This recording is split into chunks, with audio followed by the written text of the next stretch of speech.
నీ యొద్ద నుండి తీయబడక మునుపు నీ కొరకు నేనేమి చేయగోరుదువో దాని నడుగుమని చెప్పగా, ఎలీషా నీకు కలిగిన ఆత్మలో 2 పాళ్ళు నా మీదికి వచ్చున్నట్లు దయచేయుమనెను. దేవునికి స్తోత్రం కలుగునుగాక. ప్రియులారా, రాజులు 2వ గ్రంథం 2వ అధ్యాయం 9వ వచనములో వ్రాయబడినటువంటి ఈ మాటలు మనం చూస్తూ ఉన్నాం.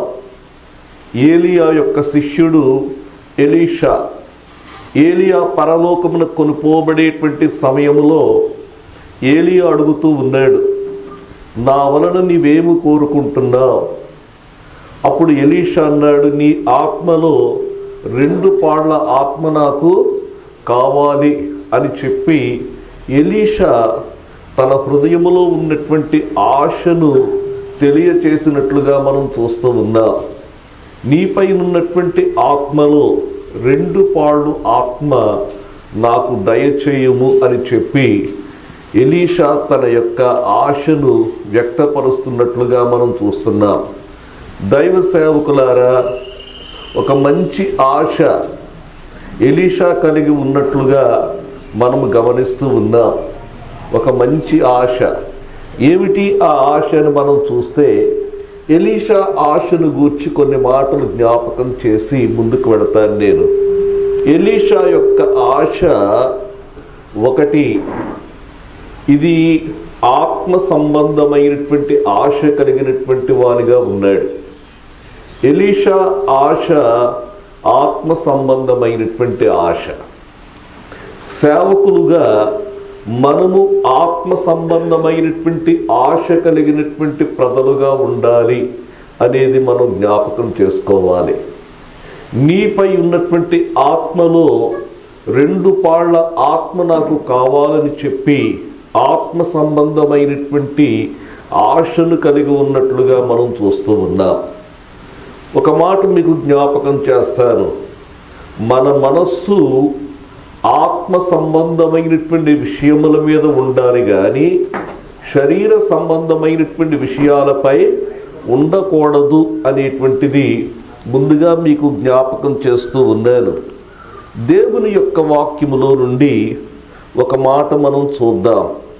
రోమాపత్రిక 8వ అధ్యాయం 5వ వచనం చూడండి. రోమాపత్రిక 8వ అధ్యాయం 5వ వచనం. శరీరానుసారులు శరీర విషయముల మీద మనసుంతురు, ఆత్మానుసారులు ఆత్మ విషయముల మీద మనసుంతురు. దేవుని యొక్క వాక్యములో మనం చూస్తున్నాం, ఆత్మానుసారులు ఆత్మ సంబంధమైనటువంటి విషయాల మీద మనసుంచుతారు, శరీర సంబంధులైనటువంటి వారు శరీర విషయముల మీద మనసుంచుతారు. అంటే అర్థమేమిటి? మనం శరీరంలో జీవిస్తున్నాం కాబట్టి ఈ శరీరం సంబంధమైనటువంటి విషయాల మీద మనం మనసుంచేటువంటి పరిస్థితులు ఉంటాయి. అంటే శరీరం అంటే అర్థం ఏంటంటే మన రక్త మాంసములని కాదు. శరీరము అనగా మనలో ఉన్నటువంటి పాప స్వభావం, మనలో ఉన్నటువంటి ప్రాచీన స్వభావం, మనలో ఉన్నటువంటి భ్రష్ట స్వభావం. ఈ స్వభావం ఏం చేస్తుందంటే శరీర సంబంధమైనటువంటి విషయాల మీద మనసు ఉంచేటట్లుగా చేస్తుంది. ఈ విధంగా శరీర సంబంధమైనటువంటి విషయాల మీద గనక మనం మనసుంచినట్లయితే దేవుని యొక్క వాక్యములో కొన్ని మాటలు మీకు జ్ఞాపకం చేస్తాను. చూడండి, 7వ వచనం చూడండి. శరీరానుసారమైనటువంటి మనస్సు దేవునికి విరోధమైనటువంటిది, అది దేవుని ధర్మశాస్త్రమునకు లోబడదు, ఏ మాత్రమును లోబడలేరదు. ఈ శరీర సంబంధమైనటువంటి విషయాల మీద మనస్సు ఉంచేటట్లుగా శరీర స్వభావం తన యొక్క ఆశలను మనలో ఉంచినట్లయితే అది ఏమవుతుందంటే అది దేవునికి విరోధమైనటువంటిది. దేవుని యొక్క వాక్యమునకు లోబడకుండా చేస్తుంది అని ఇక్కడ మనం చూస్తూ ఉన్నాం. కాబట్టి మనము ఆత్మ సంబంధమైనటువంటి విషయాల మీద మనసుంచేటువంటి వారిగా ఉండాలి. ఎలీషా ఆత్మ సంబంధమైనటువంటి ఆశను కలిగి ఉన్నటువంటి వారిగా మనం చూస్తూ ఉన్నాం. ఆత్మానుసారమైనటువంటి మనస్సు కలిగినటువంటి వాడు కాబట్టి అతడు ఏం కోరుకుంటున్నాడంటే, దేవుని యొక్క నీపై ఉన్నటువంటి ఆత్మలో 2 పాళ్ళు ఆత్మ నాకు కావాలి. సేవకులంగా మనం ఒకసారి ఆలోచిద్దాం. దేవుని యొక్క ఆత్మకు మనం లోబడితే ఆత్మ తన యొక్క ఆశలను మనలో ఉంచుతుందండి. ఆత్మ సంబంధమైనటువంటి సంగతులను మనము ఆలోచించడానికి, ఆత్మ సంబంధమైనటువంటి వాటిని గూర్చి మనస్సును పెట్టడానికి అవకాశం ఉంటుంది. దేవుని యొక్క ఆత్మకు లోబడి దేవుని యొక్క ఆత్మ నడిపింపులోనికి మనం వెళ్ళినప్పుడు ఆత్మ సంబంధమైనటువంటి విషయాల మీద మనము మనస్సు పెడుతూ ఉంటాం. దేవునికి స్తోత్రం కలుగునుగాక. ఒకసారి మనం ఆలోచిద్దాం. ఎలీషాను జ్ఞాపకం చేసుకుందాం. ఎలీషా అంటూ ఉన్నాడు, నాకు కావలసింది ఏంటో తెలుసా? నీ ఆత్మలో 2 పాళ్ళ ఆత్మ నాకు కావాలని కోరుకుంటూ ఉన్నాను. ఆత్మ సంబంధమైనటువంటి ఆశను కలిగి ఉన్నట్లుగా మనం చూస్తూ ఉన్నాం. ఈ రోజుల్లో మనం చూసినట్లయితే ఆత్మ సంబంధమైనటువంటి ఆశల కంటే కూడా శరీర సంబంధమైనటువంటి ఆశలకు మనం ప్రాధాన్యత ఇస్తున్నాం. వాటి వెంట పరిగెడుతూ ఉన్నాం. ఇందాక మనం జ్ఞాపకం చేసుకున్నాం, రాజైనటువంటి సౌలును జ్ఞాపకం చేసుకున్నాం. రెండవదిగా దావీదును జ్ఞాపకం చేసుకున్నాం. సౌలు యొక్క జీవితంలో పతనానికి గల కారణం ఏంటంటే, అతడు లోక సంబంధమైన వాటి వెంట పరిగెట్టాడు. గాడిదలను వెతకడం ప్రారంభించాడు. ఈ మాట మనం విన్నాం కదా. గాడిదలను వెతకడం ప్రారంభించాడు అంటే అర్థం ఏంటంటే, లోక సంబంధమైనటువంటి వస్తు వాహనముల వెంట వెళ్ళాడు అనేటువంటిది మనం అర్థం చేసుకోవాలి. లోక సంబంధమైనటువంటి వస్తు వాహనాల వెంట పరిగెట్టాడు. కాబట్టి అతని యొక్క జీవితంలో అది ఒక పతనానికి కారణమవుతుంది. ఒక నాయకుని యొక్క పతనానికి గల కారణం ఏంటంటే, లోక సంబంధమైనటువంటి వాటి వెంట మనం పరుగెత్తినట్లయితే అది మన పతనానికి కారణమవుతుంది. లోక సంబంధమైనటువంటి వాటి వెంట పరిగెత్తకుండా దేవుడు ఇచ్చే వరకు కూడా మనము వేచి ఉండడం అనేటువంటిది చాలా అవసరమండి. దేవునికి స్తోత్రం కలుగునుగాక.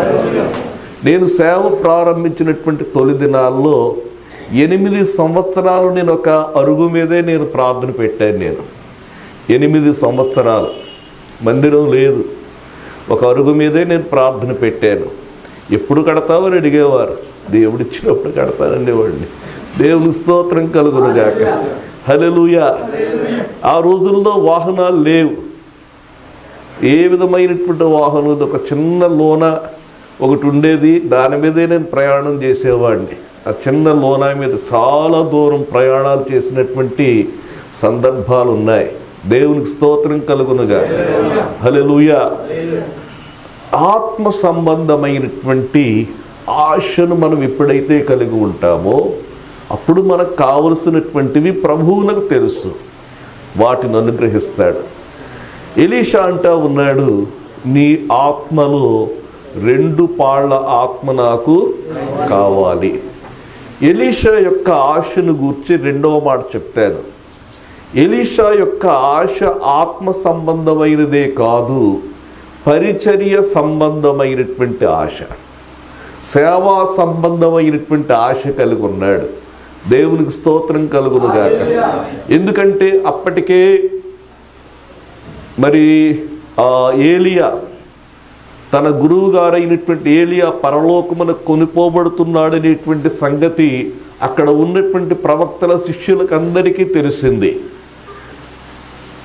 మరి ఏలియా పరలోకమున కొనుపోబడుతూ ఉన్నాడు. ఏలియా పరలోకమున కొనుపోబడితే ఈ పరిచర్య పరిస్థితి ఏమిటి? ఏలియా ద్వారా ఇంతవరకు పరిచర్య జరిగింది కదా, ఏలియా వరకు ఇంతవరకు పరిచర్య జరిగింది. ఇక ఈ పరిచర్య కొనసాగించబడాలి అనేటువంటి ఆశతో అతడు ఉన్నట్లుగా మనం చూస్తూ ఉన్నాం. ఏలియా యొక్క పరిచర్యను కొనసాగించాలని చెప్పి అడుగుతున్నాడు. నీ ఆత్మలో 2 పాళ్ళ ఆత్మ నాకు కావాలి.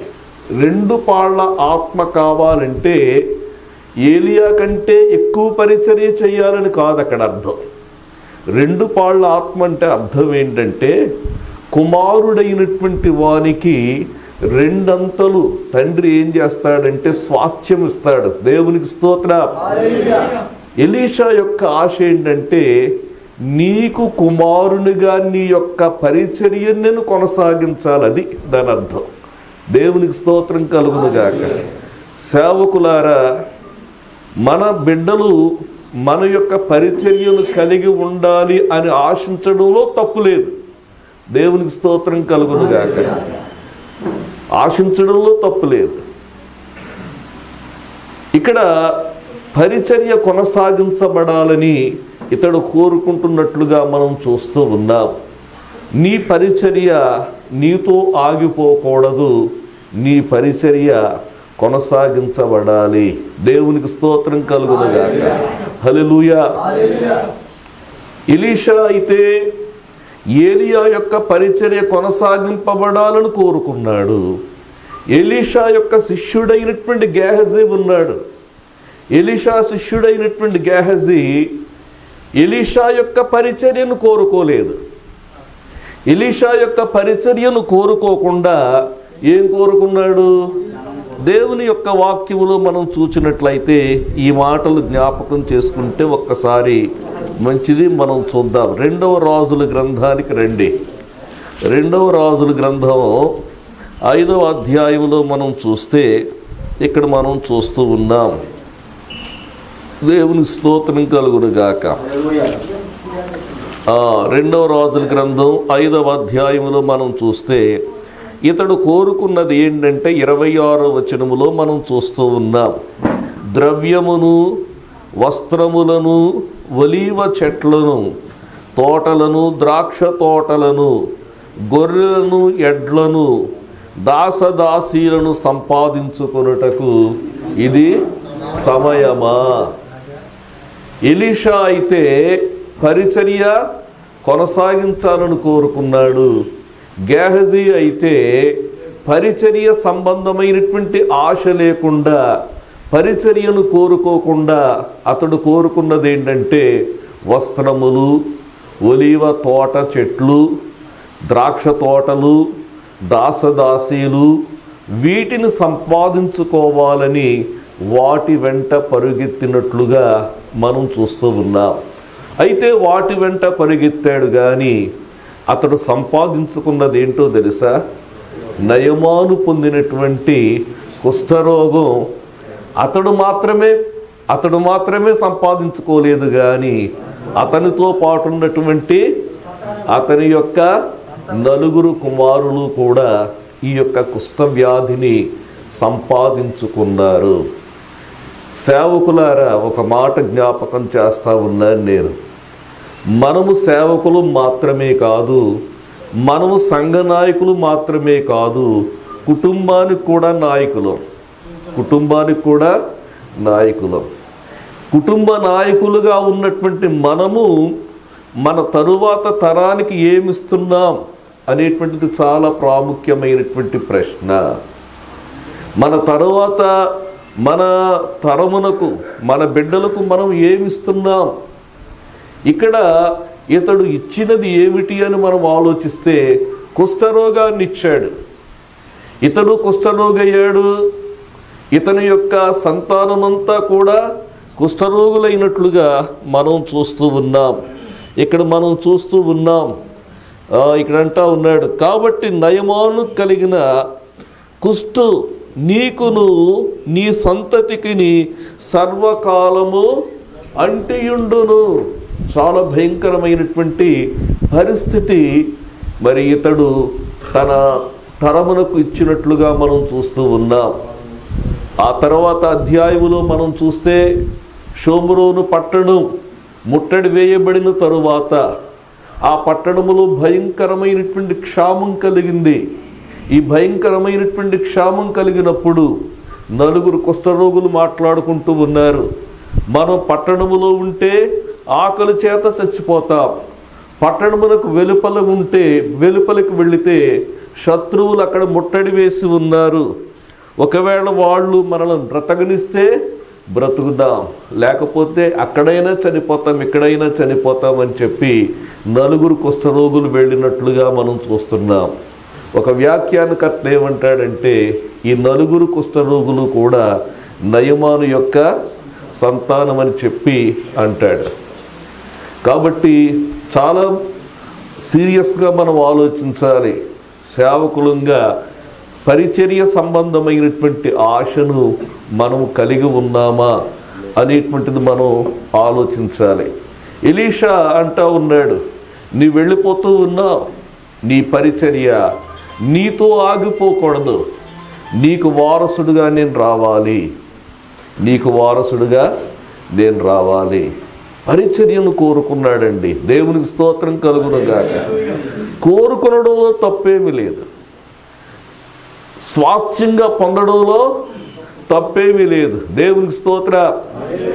చాలాసార్లు మన సేవకుల యొక్క కుటుంబాల్లో ఉన్నటువంటి సమస్య ఏంటంటే మన పిల్లలు పరిచర్యకు వాళ్ళే రావాలని అంటాం కదా, కానీ వాళ్ళు కోరుకునేటట్లుగా మనం మోటివేట్ చేయడంలో తప్పులేదు. అది దేవునికి స్తోత్రం కలుగునుగాక.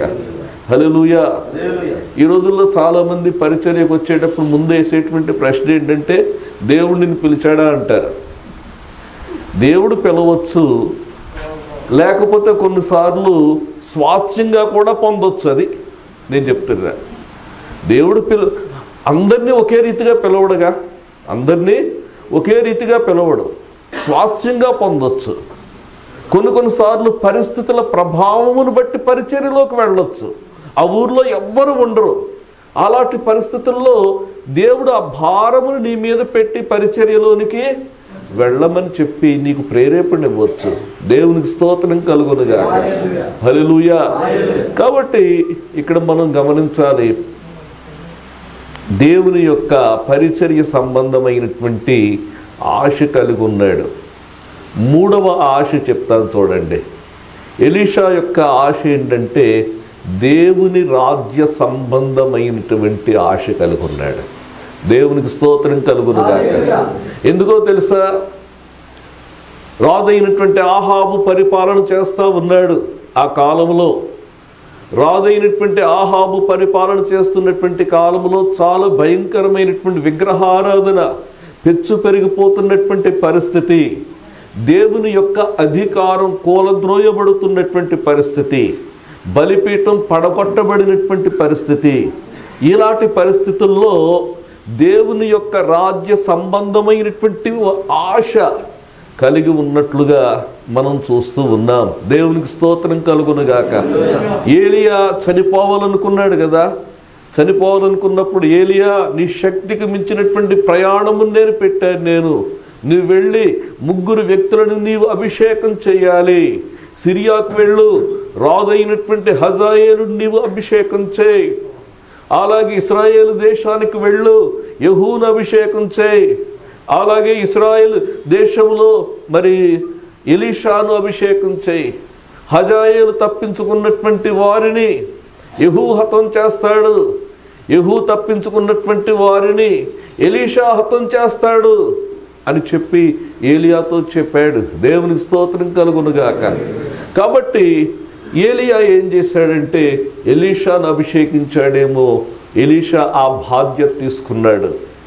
దేవుని యొక్క రాజ్య స్థాపన, దేవుని యొక్క పరిపాలన మరలా ఈ దేశములోనికి రావాలి. దేవునికి స్తోత్రం కలుగునుగాక. హల్లెలూయా. ఇదే మన ఆశ కావాలండి. చాలాసార్లు మనం ప్రార్థన చేస్తాం కదా, యేసు ప్రభువు నేర్పినటువంటి ప్రార్థన, నీ రాజ్యము వచ్చుగాక. ఎక్కడికి వచ్చుగాక? మా మధ్యకు వచ్చుగాక. పరలోకములో నీ చిత్తం ఎలాగైతే నెరవేర్చబడుతుందో అలాగు నీ చిత్తం ఈ భూమి మీద నెరవేర్చబడాలి ప్రభువా. దేవుని యొక్క రాజ్య సంబంధమైనటువంటి ఆశ మనకు కావాలండి. దేవునికి స్తోత్రం కలుగునుగాక. యేసు ప్రభు చెప్పారు, దేవుని రాజ్యమును, నా రాజ్యమును, నా నీతిని మొదట వెతకండి, అప్పుడు అవన్నీ కూడా మీకు అనుగ్రహింపబడతాయి. ఈ రెండు ప్రక్కన పెడతాం. అనుగ్రహింపబడే వాటి వైపే మనం చూస్తూ ఉంటాం కదా. ఈ రెండు ప్రక్కన పెడతాం. మన జీవితంలో ప్రథమ స్థానం దేవుని యొక్క రాజ్యానికి ఇవ్వాలి. దేవునికి స్తోత్రం కలుగునుగాక. హల్లెలూయా. చాలాసార్లు దేవుని యొక్క రాజ్యానికి ఇవ్వడానికి బదులు భోజనానికి చాలా పెద్ద పెద్ద కార్యక్రమాలు పెడుతూ ఉంటాం. దేవుని యొక్క రాజ్యమునకు ప్రాధాన్యతనివ్వడానికి బదులు ఏం చేస్తుంటామంటే భోజనానికి ప్రాధాన్యత ఇస్తాం. త్వరగా మీటింగ్ అయిపోవాలని భోజనాలు ఉన్నాయి కదండి అంటారు. త్వరగా భోజనం పెట్ట మారితే ఏమవుతుంది? దేవుని స్తోత్రం కలుగును. హల్లెలూయా. నేను చెప్పనా, మన మైండ్ మారాలండి, మన ఆలోచన విధానం మారాలి. నేను ఎప్పుడు భోజనాలు పెట్టను, మా చర్చలో ఎప్పుడు పెట్టనండి. కానీ ప్రజలు చాలా ఉత్సాహంగా వస్తారు. నేను చెప్పాను, నేను భోజనం పెట్టి మిమ్మల్ని పాడు చేయదలుచుకోలేదు. భోజనం నిమిత్తము దేవుని పనిని పాడు చేయకుడే. భోజనం నిమిత్తము దేవుని పనిని పాడు చేయకుడే. దేవుని రాజ్యం భోజనము పానము కాదు, నీతియు సమాధానమును పరిశుద్ధాత్మయందలి ఆనందం. ఏంటంటే మన మైండ్ సెట్ మారలేదు కాబట్టి మనం ప్రజల్లాగే ఆలోచిస్తాం కదా. నేను మొన్న 1వ తారీఖున చెప్పాను, ఈరోజు భోజనాలు ఎవ్వరికీ ఉండవు. మీరందరూ కూడా దేవుని వాక్యం వినాలి. దేవుని యొక్క రాజ్యానికి మనం ప్రథమ స్థానం ఇవ్వాలని చెప్పినప్పుడు అందరూ చక్కగా విన్నారు, దేవుని స్తుతించారు, వెళ్ళారు. అంటే వారి యొక్క ఆలోచన విధానంలో కొంత మార్పు తీసుకొని రావాలి. అది నేను చెప్పేది. దేవునికి స్తోత్రం కలుగునుగాక. హల్లెలూయా. ఎలీషా యొక్క ఆశ దేవుని రాజ్య సంబంధమైన ఆశ కలిగి ఉన్నాడు. దేవునికి స్తోత్రం కలుగునుగాక. చాలాసార్లు మనం చేసేటువంటి క్రియలు, కార్యాలు ఎలాగున్నాయి అనేటువంటిది ఒకసారి మనం ప్రశ్నించుకోవాలి. మీటింగ్స్ పెడుతున్నాం, మీటింగ్స్ పెట్టడంలో మన యొక్క ఉద్దేశం ఏంటి అనేటువంటిది ఎప్పుడైనా మీ యొక్క హృదయంలో ఆలోచన చేశారా అనేటువంటి ప్రశ్న వేసుకోవాలి. నేను కూడా చాలా మీటింగ్స్ పెట్టాను. నేను ఎప్పుడు ప్రతి సంవత్సరం చాలా సంవత్సరాలు 5-6 సార్లనే పెట్టేవాడు. ఇంతకుముందు మీటింగ్ పెట్టే ముందు నా యొక్క ప్రశ్న ఏంటంటే, దేవుని సన్నిధిలో నా హృదయాన్ని సరి చేసుకుంటాం. మొట్టమొదటి పని, ఈ మీటింగ్ నేను ఎందుకు పెడుతున్నాను? నేను చెప్పడానికి అనేకమైనటువంటి కారణాలు ఉంటాయి. ఫారినర్స్ వస్తుంటారు, లేకపోతే ఏ దేశస్తులు వస్తూ ఉంటారు, చాలామంది వస్తూ ఉంటారు.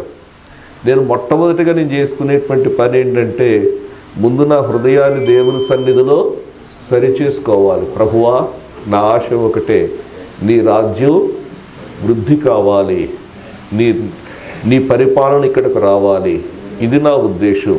ఇంకో వేరే ఉద్దేశాలుంటే అవన్నీ తీసిపడాయి ప్రభువా. దేవునికి స్తోత్రం కలుగునుగాక.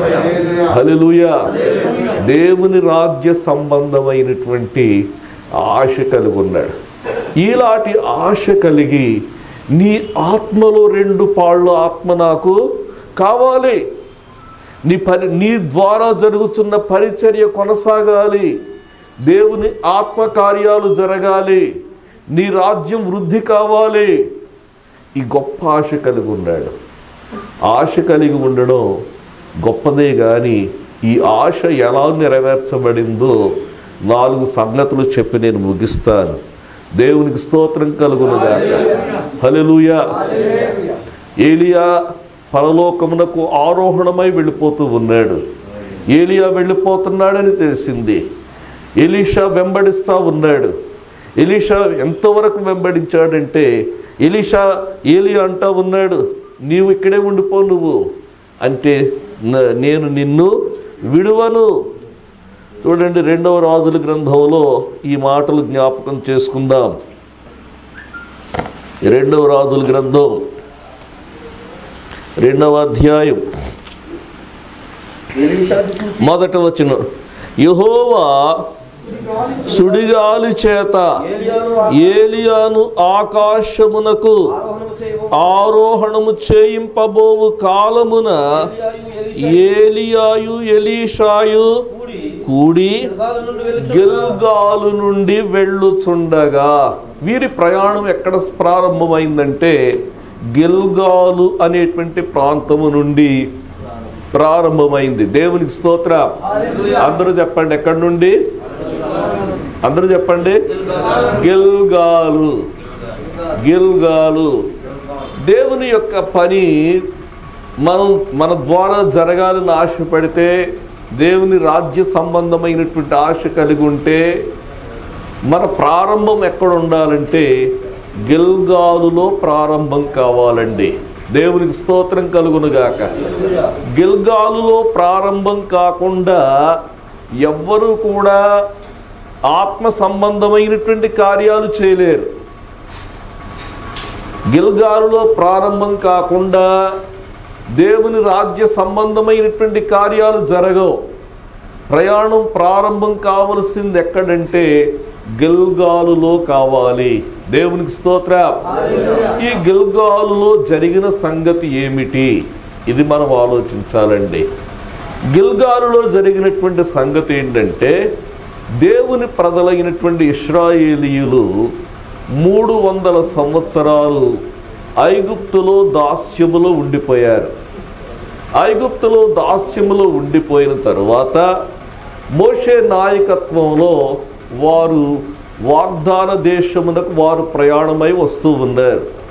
వాగ్దాన దేశమునకు ప్రయాణమై వస్తూ ఉన్నటువంటి సమయంలో వారు మరి వాగ్దాన దేశములోనికి ప్రవేశించారు. ఆ ప్రవేశించేటువంటి సమయంలో దేవుడు ఒక మాట చెప్పాడు, వీరందరికీ కూడా సున్నతి చేయాలి అని చెప్పాడు. అప్పుడు యెహోషువ నాయకత్వంలో సున్నతి పొందని తరమంతటికీ కూడా రాతి కత్తులు తీసుకొని అక్కడ జరిగింది ఏంటంటే సున్నతి జరిగింది. దేవునికి స్తోత్రం. గిల్గాలు అనేటువంటి మాటకు అర్థం ఏంటంటే దొరిలింపబడిన, అంటే ఐగుప్తు యొక్క అవమానం దొర్లింపబడింది అని చెప్పడానికి గిల్గాలులో ఈ యొక్క సున్నతి జరిగినట్లుగా మనం చూస్తూ ఉన్నాం. ప్రియులారా, ఈ సున్నతి జరగడం అనేటువంటి దానిని గూర్చి మనం ఆలోచిస్తే, అక్కడ ఆ కాలంలో ఉన్నటువంటి ఆ ప్రజలకు శరీర సంబంధమైనటువంటి సున్నతి జరిగింది. ఈ శరీర సంబంధమైనటువంటి సున్నతి ఏం తెలియచేస్తుందంటే ఆత్మ సంబంధమైనటువంటి సున్నతిని గూర్చి తెలియచేస్తూ ఉంది. దేవునికి స్తోత్రం కలుగునుగాక. సున్నతి ఎక్కడ జరగాలంటే ఆత్మలో జరగాలి. ఈ గిల్గాలు అనుభవంతోనే మన యొక్క ఆశకు ప్రారంభం. దేవునికి స్తోత్రం. మన అంతరంగములో సున్నతి జరగాలి. దేవుని యొక్క వాక్యములో మనం చూస్తే రోమాపత్రిక 2వ అధ్యాయం, రోమాపత్రిక 2వ అధ్యాయం 28వ వచనం చదవండి అమ్మా. 28వ వచనం చదవండి. బాహ్యమునకు యూదుడైన వాడు యూదుడు కాడు, శరీరమందు బాహ్యమైన సున్నతి కాదు, అయితే అంతరంగమందు యూదుడైన వాడే యూదుడు, మరియు సున్నతి హృదయ సంబంధమైనదై ఆత్మయందు జరుగునది గాని అక్షరము వలన కలుగునది కాదు. సున్నతి ఎక్కడ జరగాలంటే ఆత్మలో జరగాలి. దేవునికి స్తోత్రం కలుగునుగాక. హల్లెలూయా. ఈ సున్నతి అనేటువంటిది శరీరమందు జరిగినప్పుడు, సున్నతి జరిగిన తరువాత ఈ సున్నతి పొందిన వారు చాలా బాధపడతారు. ఈ గాయం రక్తం కారుతుంది, గాయం కలుగుతుంది, చాలా బాధపడతారు. ఇదే అనుభవం ఆత్మలో సున్నతి పొందినప్పుడు మనకు కలగాలండి. దేవునికి స్తోత్రం కలుగునుగాక. ఇక్కడ ఉన్నటువంటి వారంతా దైవ సేవకులు కాబట్టి దీన్ని నేను ఎక్కువగా చెప్పవలసినటువంటి పని లేదు. ఎందుకంటే మనమందరం కూడా ఈ అనుభవంలో నుండే వెళ్ళాం. అయినప్పటికీ కూడా దీనిని మనం జ్ఞాపకం చేసుకొనడం చాలా అవసరం. దేవునికి స్తోత్రం కలుగునుగాక. హల్లెలూయా. మరొక మాట మీకు జ్ఞాపకం చేస్తాను. ఇర్మియా గ్రంథానికి రండి. ఇర్మియా గ్రంథం 4వ అధ్యాయం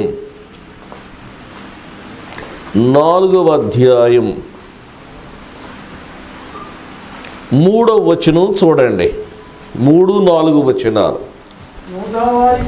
యూదా వారికిని యెరూషలేము నివాసులకును యెహోవా ఇలాగు దేవుడు మాట్లాడుతున్నాడు. ఎవరితో మాట్లాడుతున్నాడు? అన్యులతో మాట్లాడడం లేదు, యూదా వారితో మాట్లాడుతూ ఉన్నాడు, యెరూషలేము నివాసులతో మాట్లాడుతూ ఉన్నాడు. దేవుడు మాట్లాడుతూ అంటూ ఉన్నాడు. ఏమంటున్నాడంటే, ముళ్ళ పొదలలో విత్తనములు చల్లక మీ వీడు భూములు పొలమును దున్నుడి. ఈ మాట గమనించండి. అవిధేయులయ్యుండుట మానుకొని మీ దుష్టక్రియలను బట్టి ఎవడు, ఇదంతా సరిపోద్దులేండి. అవిధేయులయ్యుండుట మానుకొని అంటే అర్థం ఏంటంటే, ఆ క్రింద ఫుట్ నోట్లు ఏముంది చూడండి. మీ హృదయములకు ఛేదన సంస్కారము. ఎప్పటికప్పుడు మనకేం కావాలంటే ఈ ఛేదన సంస్కారం చేసుకోండి. అవిధేయులయ్యుండుట మానుకొని అంటే వాక్యమునకు లోబడినప్పుడు ఏం జరుగుతుందంటే మన హృదయానికి ఛేదన సంస్కారం జరుగుతుందని అర్థం చేసుకోవాలి. దేవునికి స్తోత్రం కలుగునుగాక. హల్లెలూయా. ప్రియులారా, దేవుని యొక్క వాక్యములో మనం చూస్తే ఇశ్రాయేలు ప్రజలతో పేతురు మాట్లాడాడు. పేతురు మాట్లాడినప్పుడు ఆ మాటలు వింటున్నప్పుడు వారికి ఏం జరిగిందంటే, వారి హృదయములకు ఛేదన సంస్కారం జరిగింది, వారి హృదయములు కోయబడ్డాయి అని చెప్పి దేవుని యొక్క వాక్యములో మనం చూస్తున్నాం. ఆ మాట కూడా ఈ సందర్భంగా మీకు జ్ఞాపకం చేస్తాను. అపోస్తుల కార్యముల గ్రంథానికి రండి. అపోస్తుల కార్యముల గ్రంథం 2వ అధ్యాయం 2వ అధ్యాయంలో ఈ మాటలు చూడండి. దేవునికి స్తోత్రం కలుగునుగాక. హల్లెలూయా. 2వ అధ్యాయం 37వ వచనం చూడండి. వారు ఈ మాట విని హృదయములలో నొచ్చుకొని, చూడండి, నొచ్చుకొని అనేటువంటి మాటకు ఆ క్రింద ఫుట్ నోట్లు ఏముంది? పొడవబడి. వారు హృదయములో ఏమయ్యారు? పొడవబడ్డారు. ఎందుకు పొడవబడ్డారు? ఎందుకు పొడవబడ్డారు? పేతురు ఏం చెప్పాడు? పేతురు మాట్లాడుతూ ఉన్నాడు. ఏమని మాట్లాడాడు పేతురు? దేవునికి స్తోత్రం కలుగునుగాక. హల్లెలూయా. పేతురు చేసిన ప్రసంగం అంతా మనం ఈ అధ్యాయంలో మనం చూస్తాం. ఈ అధ్యాయంలో చూసినప్పుడు చివరిగా ఒక మాట అంటాడు. ఈ మాట చాలా జాగ్రత్తగా గమనించండి. 36వ వచనం చూడండి. మీరు సిలువ వేసిన ఈ యేసునే. మీరు, వాళ్ళందరూ వేశారా? అక్కడ సిలువ వేసింది రోమా సైనికులు వేశారు కదా. కానీ ఇక్కడ ఏమంటున్నాడంటే, మీరు సిలువ వేసిన ఈ యేసునే, మీరు ఆయనను ఒక నీతిమంతుడైనటువంటి వారిని, ప్రభు అయినటువంటి వారిని మీరు ఏం చేశారంటే సిలువ వేశారు. మీరు వేశారు, మీరు వేశారు. ఎప్పుడైతే ఆ మాట చెప్పాడు, నేనంత హంతకుండా, నేను ఒక నిరపరాధిని సిలువ వేసే అంత ఘోరమైనటువంటి వాడినా నేను? నిజమే ప్రియులారా, చాలాసార్లు సిలువ వేసేది ఎవరు అనేటువంటి ప్రశ్న మనం వేసుకుంటే మనమే వేస్తూ ఉన్నాం. మరలా సిలువకు ఎప్పుడెప్పుడు వేస్తున్నాం మనం? ఒకసారి క్రిస్మస్కి పిలిచారండి నన్ను. క్రిస్మస్కి పిలితే అక్కడ అంతా డ్యాన్సులు వేస్తున్నారు వీళ్ళంతానే. ఎవరొస్తులైన పిల్లలు తీసుకొచ్చారు డ్యాన్సులు వేస్తారు. నేను చెప్పాను అడుగురే, నువ్వు క్రిస్మస్ కాదు కానీ గుడ్ ఫ్రైడే చేసావు. దేవుని స్తోత్రం కలుగు. మనమే వేస్తూ ఉన్నాం. చాలా బాధపడాలన్నమాట. వాళ్ళు చాలా బాధపడ్డారు. చూడండి, ఇంకొక మాట జ్ఞాపకం చేస్తాను. హెబ్రీలకు రాసిన పత్రిక 6వ అధ్యాయం 5వ వచనం చూడండి. 6వ అధ్యాయం దేవుని దివ్య వాక్యమును చూడండి, వాక్యం తెలుసు.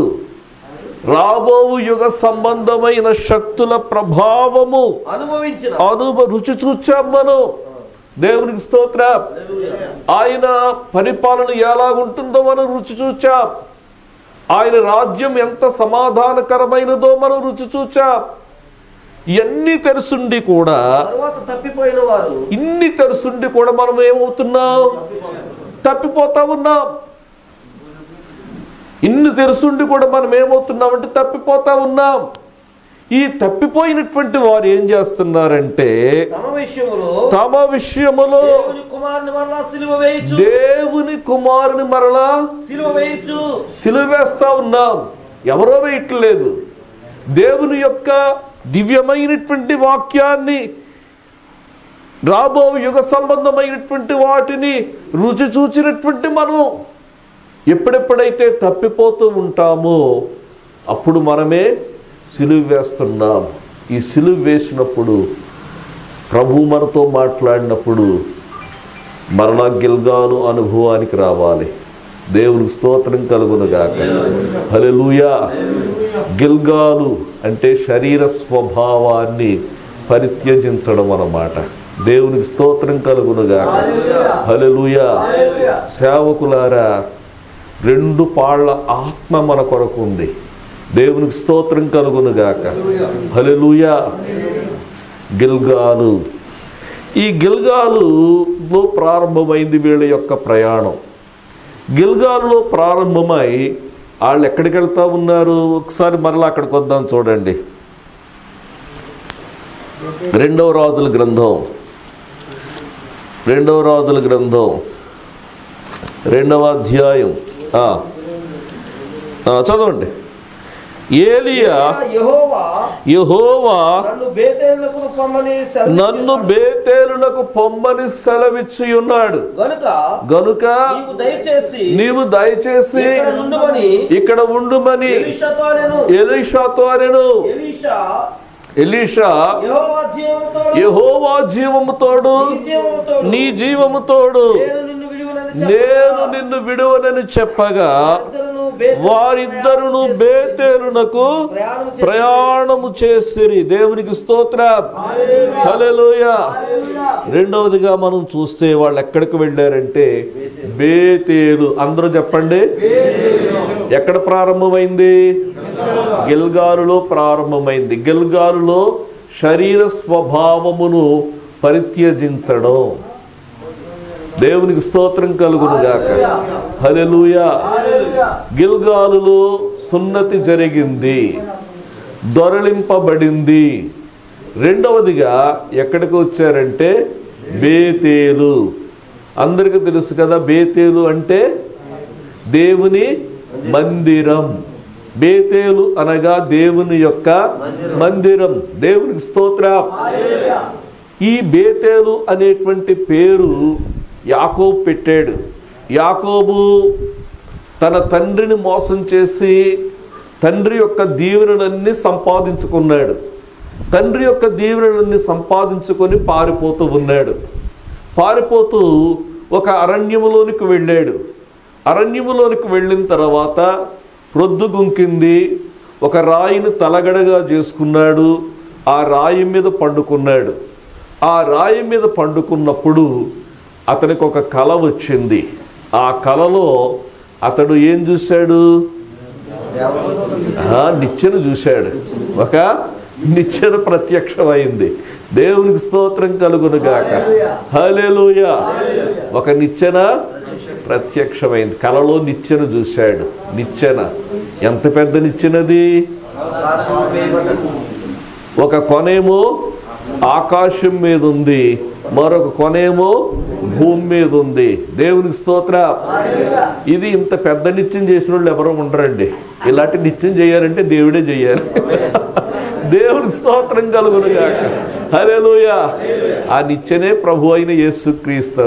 దేవునికి స్తోత్రం కలుగునుగాక. పరలోకాన్ని భూలోకాన్ని కలిపినటువంటి వాడు యేసు ప్రభు. దేవునికి స్తోత్రం కలుగునుగాక. హల్లెలూయా. హల్లెలూయా. ఆయన పరలోకంలో ఉన్నాడు, భూమి మీద కూడా ఉన్నాడు. ఆయన భూమి మీద ఉండి నేను పర సంబంధిని అని చెప్పేసి అన్నాడు. దేవుని స్తోత్రం కలుగునుగాక. హల్లెలూయా.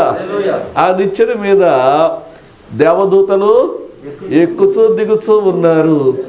ఆ పై నుండి దేవుడు మాట్లాడుతూ ఒక గొప్ప ప్రత్యక్షత ఇచ్చాడు. దేవునికి స్తోత్రం.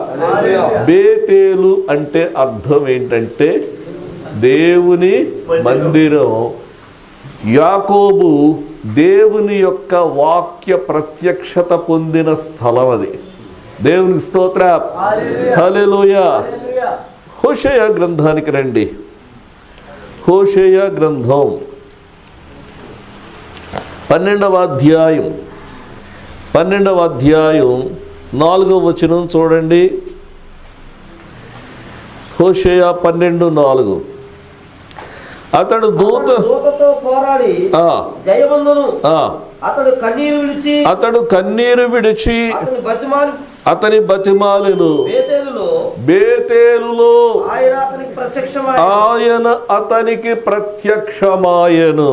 అక్కడ ఆయన మనతో మాట్లాడాను. ప్రత్యక్షమైంది ఎవరు?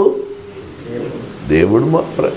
ప్రభు అయినటువంటి యేసయ్య ఎవరు? దేవుడు మాట్లాడాడు. యేసు ప్రభువే మాట్లాడాడు. దేవునికి స్తోత్రం కలుగునుగాక. ఎవరితో మాట్లాడాడు? యాకోబుతో మాట్లాడాడు. మరి ఇక్కడేమనుంది? మనతో మాట్లాడాడు. దేవునికి స్తోత్రం. యాకోబుతో అక్కడ పరిమితం కాదు. అంటే మనతో కూడా మాట్లాడతాడు ఆయన. అది దేవునికి స్తోత్రం కలుగునుగాక. బేతేలు అనుభవం అంటే అర్థం ఏంటంటే దేవుని వాక్య ప్రత్యక్షత మనకు కావాలండి.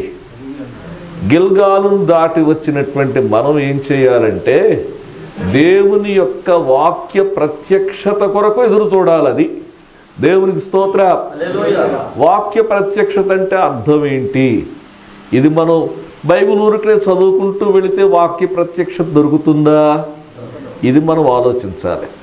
వాక్య ప్రత్యక్షత కావాలంటే అలాంటి మనస్సు మనకు కావాలి. దేవునికి స్తోత్రం. చూడండి, ఆ మాటలు మీ జ్ఞాపకం చేస్తాను. ఎఫెసీ పత్రిక 1వ అధ్యాయంలోనికి వస్తే ఈ మాటలు మనం చూద్దాం. దేవునికి స్తోత్రం కలుగునుగాక.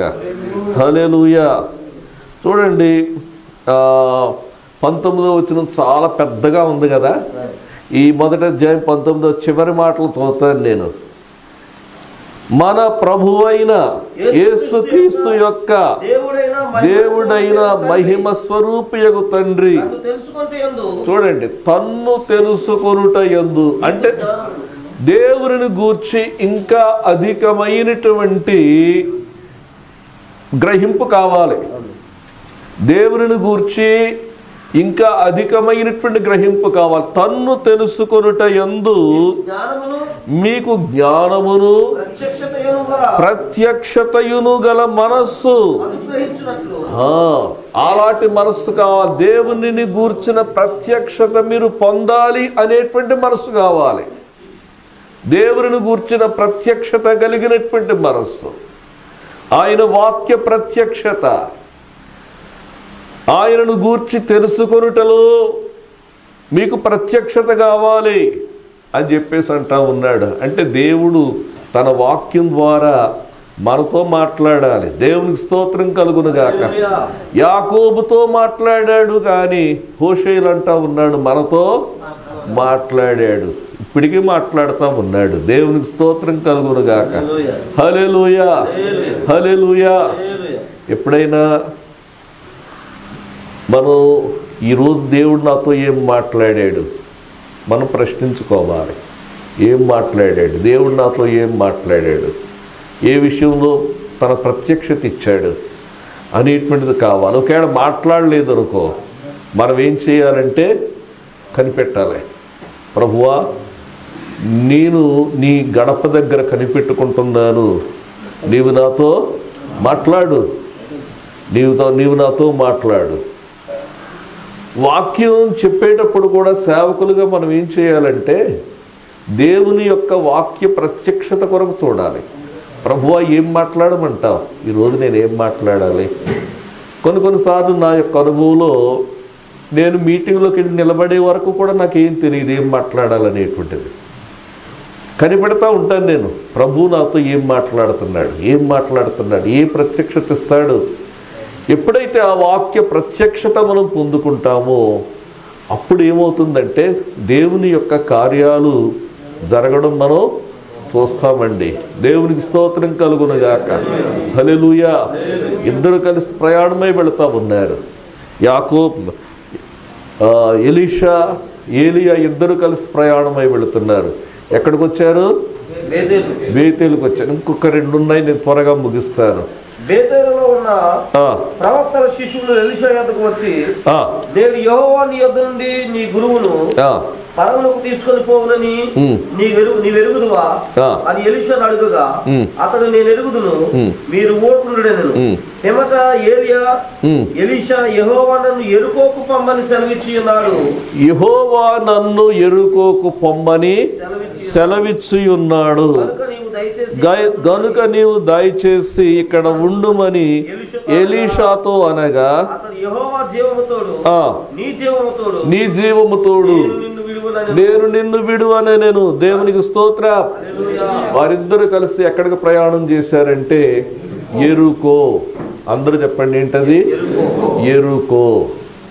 ఎరుకో అనేటువంటి మాటకు అర్థం ఏంటంటే సువాసన అని అర్థం. ఎరుకో అంటే ఏంటి? సువాసన. దేవుని యొక్క వాక్య ప్రత్యక్షత కలిగినటువంటి మనం దేవునికి సువాసనకరమైనటువంటి జీవితాన్ని జీవించాలండి. దేవునికి స్తోత్రం కలుగునుగాక. యేసు ప్రభు యొక్క జీవితమే మనకు ఒక గొప్ప ఆదర్శం కదా. యేసయ్య జీవితం దేవునికి పరిమళ వాసనగా ఉందా లేదా? ఉంది కదా. ఎఫెసీ పత్రిక 5వ అధ్యాయం 2వ వచనం చూడండి. ఎఫెసీ పత్రిక 5వ అధ్యాయం 2వ వచనం. క్రీస్తు మిమ్మును ప్రేమించి పరిమళ వాసనగా ఉండుటకు మన కొరకు తన్ను తాను దేవునికి అర్పణముగాను బలిగాను అప్పగించుకొనెను. దేవునికి స్తోత్ర. అలాగుననే మీరు కూడా ప్రేమ కలిగి నడుచుకొనుడి. ప్రియులారా, ఈ వాక్యములో మనం చూస్తున్నాం ప్రభువైనటువంటి యేసయ్య జీవితం దేవునికి ఎలాగుందంటే పరిమళ వాసనగా ఉంది. పరిమళ వాసనగా ఉండడానికి గల కారణం 2 మాటలు చెప్పాడు. ఒకటి, తన్ను తాను దేవునికి అర్పణముగా అర్పించుకున్నాడు. ఒకటేంటి? అర్పణం. రెండవది బలిగా అర్పించుకున్నాడు. అర్పణముగా అర్పించుకున్నాడు, బలిగా అర్పించుకున్నాడు. అర్పణమునకును బలికిని తేడా ఉందా లేదా అనేటువంటిది మనం ముందు ఆలోచించాలి. అర్పణం అంటే అర్థం ఏంటంటే ప్రత్యేకించడం. పాత నిబంధన కాలంలో లేవియకాండ గ్రంథంలో మనం చదువుతాం అల్లాడింపు అర్పణ అని. అల్లాడించే అర్పణ అంటే అర్థం ఏంటంటే ఇక్కడ ఒక వస్తువు ఉందనుకోండి, ఈ వస్తువును ఈ భూమి మీద ఈ స్థలం నుండి నేను పైకి తీసి గాలిలో అటు ఇటు అల్లాడిస్తూ ఇలా చూపించాను అనుకోండి, అది దేవునికి అర్పణ అని అర్థం. అంటే ప్రత్యేకించడం అని అర్థం. దాన్ని ఆ స్థలం నుండి ఏం చేశాను? నేను ప్రత్యేకించాను. ప్రియులారా, మన జీవితాలు దేవునికి పరిమళ వాసనగా ఉండాలంటే మనము భూ సంబంధమైనటువంటి వాటి నుండి ప్రత్యేకించబడాలి. దేవునికి స్తోత్రం కలుగునుగాక.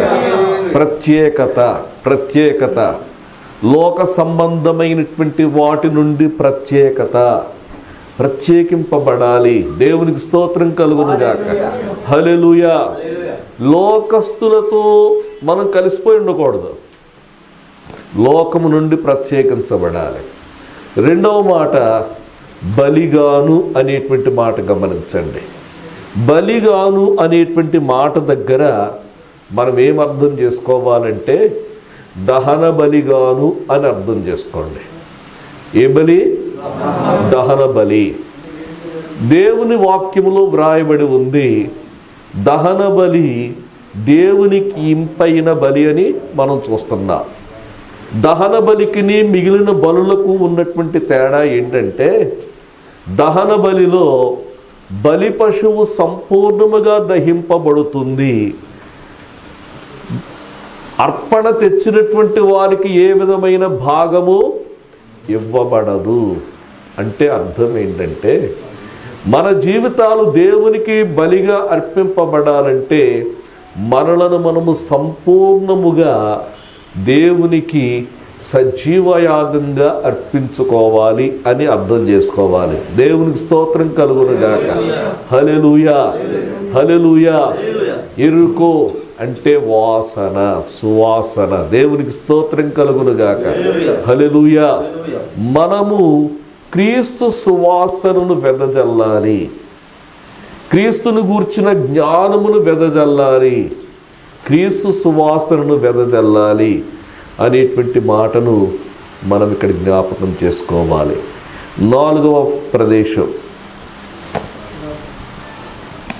యెరికోలో ఉన్న ప్రవక్తల శిష్యులు ఎలీషా యొద్దకు వచ్చి, నేను యెహోవా నీ యొద్ద నుండి నీ గురువును పరమునకు తీసుకొని పోవునని నీ వెరుగుదువా అని ఎలీషాను అడుగగా, అతడు నేను ఎరుగుదును, మీరు ఊరకుండునెను. అంతట ఏలీయా, యెహోవా నన్ను యొర్దానుకు పమ్మని. యోర్ధాను. నాలుగో ప్రదేశం పేరేంటి? యోర్ధాను. నాలుగవది యోర్ధానుకు వెళ్ళాలి. యోర్ధాను అనేటువంటి మాటకు అర్థం ఏంటంటే పల్లము అని అర్థం. యోర్ధాన్ అంటే ఏంటి? పల్లం. పల్లము అనగా దీనత్వం అని అర్థం చేసుకోండి. దేవునికి స్తోత్రం కలుగునుగాక. మనం ఏలియా యొక్క ఆత్మలో రెండు పాళ్ళ ఆత్మ కావాలంటే మనకు కావాల్సింది ఏంటంటే దీనత్వం కావాలి అని మనం అర్థం చేసుకోవాలి. దేవునికి స్తోత్రం కలుగునుగాక. హల్లెలూయా. దేవుడు అహంకారులను ఎదిరించి దీనులకు కృప అనుగ్రహిస్తాడు. ఎదుటి వాని ఎడల దీన మనస్సును వస్త్రమును మీరు ధరించుకోండి. దీనత్వం. దేవునికి స్తోత్రం కలుగునుగాక. హల్లెలూయా. ఒక భక్తుడు ఇలా చెప్పాడు, యేసు ప్రభువు ఆయన యోర్దాను నదిలో బాప్తిసం పొందడానికి వెళ్ళాడు కదా. యోర్దాను నదిలో బాప్తిసం పొందడానికి వెళ్ళినప్పుడు పరిశుద్ధాత్ముడు పావురము వలె యేసు ప్రభు మీదకి దిగి వచ్చారు. ఎందుకు వచ్చారు? ఎందుకు వచ్చారు? ఎందుకు వచ్చారు చెప్తాను చూడండి. ఆయన గొర్రెపిల్ల కాబట్టి వచ్చారు. అది దేవుని స్తోత్రం కలుగునుగాక. ఆయన గొర్రెపిల్ల, దీనత్వం.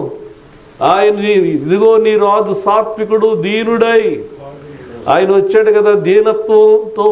అదే సింహం అయితే గొర్రె అది వస్తుందా? రాదుగా. దేవుని స్తోత్రం కలుగునుగాక. కాబట్టి ఎప్పుడైతే మనం దీనత్వం కలిగి ఉన్నామో అప్పుడు పరిశుద్ధాత్ముడు రెండు పాళ్ళ ఆత్మ మనపైకి వస్తాడు. దేవునికి స్తోత్రం కలుగునుగాక. దేవుని సేవకులారా, నేను ముగిస్తా ఉన్నాను. దేవునికి మహిమ కలుగునుగాక. ఎలీషా ఎలాంటి ఆశ అయితే కలిగి ఉన్నాడో అలాంటి ఆశ, ప్రభువా ఆత్మ సంబంధమైనటువంటి విషయాల మీద నేను మనసు ఉంచాలి. ఆత్మలను ఏ విధంగా నేను నడిపించాలి? ఆత్మ సంబంధమైనటువంటి ఆశ, పరిచర్య సంబంధమైనటువంటి ఆశలు, దేవుని రాజ్య సంబంధమైనటువంటి ఆశను నేను కలిగి, ప్రభువా ఈ యొక్క అభిషేకం నాకు అనుగ్రహించు. ఇంకోటి చెప్తున్నాను చూడండి, అభిషేకాన్ని ఆశించడం చాలా మంచిది. దేవునికి స్తోత్రం, హల్లెలూయా. మిగిలిన చాలా మంది వెంబడించుండొచ్చు కానీ ఎవరో ఆశించలేదుగా, ఎవరో ఆశించలేదు. నేను ఒక మాట చెప్తాను, మనం ఏ దైవ సేవకులనైతే మనం అభిమానిస్తూ ఉంటామో వారిపై ఉన్నటువంటి అభిషేకం నాకు అనుగ్రహించని కోరుకోవడంలో తప్పు లేదండి. దేవునికి స్తోత్రం, హల్లెలూయా. అభిషేకం, పరిశుద్ధాత్మ అభిషేకము నాకు అత్యవసరం, అందుకే నేను ఆశతో కనిపెట్టుచున్నాను.